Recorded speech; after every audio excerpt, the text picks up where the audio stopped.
महाराष्ट्र सरकार नाही, महाराष्ट्र गळती सरकार. खासदार फुटी झाली, आता पेपर फुटीबद्दल बोलूया. आधी नीटचे पेपर फुटले गेले आणि आता टीईटी म्हणजे शिक्षकांच्या प्रवेश परीक्षेचेच पेपर फुटले गेले. काल जो टीईटीचा पेपर होणार होता तो अवघ्या 24 तासांवरती किंवा त्याही पेक्षा कमी अवधीमध्ये त्याचे समान प्रश्न आपल्या उपमुख्यमंत्री महोदयांच्याच क्षेत्रामध्ये काही लोकांकडे सापडले आणि म्हणून तो पेपर रद्द करण्यात आला. म्हणजे महाराष्ट्रामधल्या एमपीएससीची पेपर लीक काही वर्षांपूर्वी झाली होती. त्यानंतर नीट पेपर लीकची बॅक टू बॅक 2 प्रकरणं 2024 आणि 2026 मध्ये झाली. ह्यातून काहीच धडा आपण घेतला नाही तर टीईटीचा पेपर लीक प्रकरण होतो. अदरवाईज आपले मुख्यमंत्री महोदय अनेक कार्यक्रमांमध्ये एआय, सॉफ्टवेअर, डिजिटल महाराष्ट्र, विकास, प्रकल्प, धावते प्रकल्प ह्याबद्दल तर भरपूर बोलत असतात. पण ह्या गळतीला लावायसाठी त्यांच्याकडे कोणतंच एमसील नाहीये हे लक्षात येतं.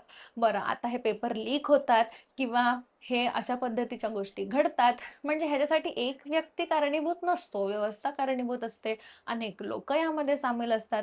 मग यामध्ये अधिकारी वर्गांपासून ते त्यामध्ये कर्मचारी वर्गापर्यंत सगळे एकत्र सामील असू शकतात. पण ह्याला लगाम लावेल कोण? कारण विद्यार्थ्यांनी आता परीक्षेचं टेन्शन नाही घ्यायचं, तर अभ्यासाचं टेन्शन नाही घ्यायचं, अभ्यासावरती फोकस नाही करायचं. तर पेपर लीक होऊन ही परीक्षा कॅन्सल होईल का? आणि परत 1 वर्ष जी आपण मेहनत केलेली आहे ती कुठेतरी त्या त्या त्या मेहनतीमध्येच आपण नापास होऊ. सरकार नापास नाही होणार, आपण त्या मेहनतीत नापास होऊ आणि ती परत आपल्याला परीक्षा द्यावी लागणार आहे. कारण सरकारकडे तर कारणं आहेत की आम्ही ही परीक्षा परत घेणार आहोत, फेअर पद्धतीने ही परीक्षा झाली पाहिजे ह्यासाठी आपण प्रयत्न करणार आहोत.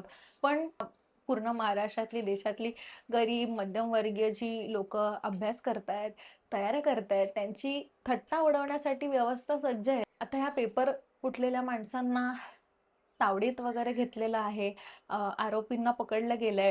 हेच नीटच्या बाबतीमध्ये यावेळेस सगळा सापळा महाराष्ट्रात रचलेला होता हे आढळून आलं. त्यांना सुद्धा ताब्यात घेतलं होतं. कोचिंग क्लासेस सारखे लोक सुद्धा यावेळेस ताब्यात घेतले होते. मग ह्या मीन वाईल या सगळ्या पिरियडमध्ये सरकारने केलं काय हा आमचा प्रश्न आहे.